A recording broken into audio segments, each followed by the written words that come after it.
Oops. Wow.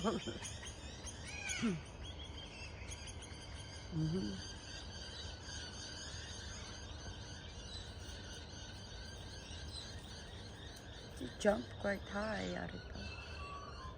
Why you? What are you doing there? Like being in the trees. Hey, hello boy.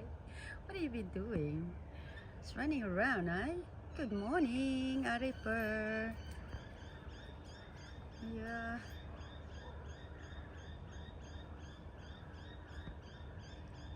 You like all those birds, aren't you? Too far. You can't. They fly high. Aereper. Big boy.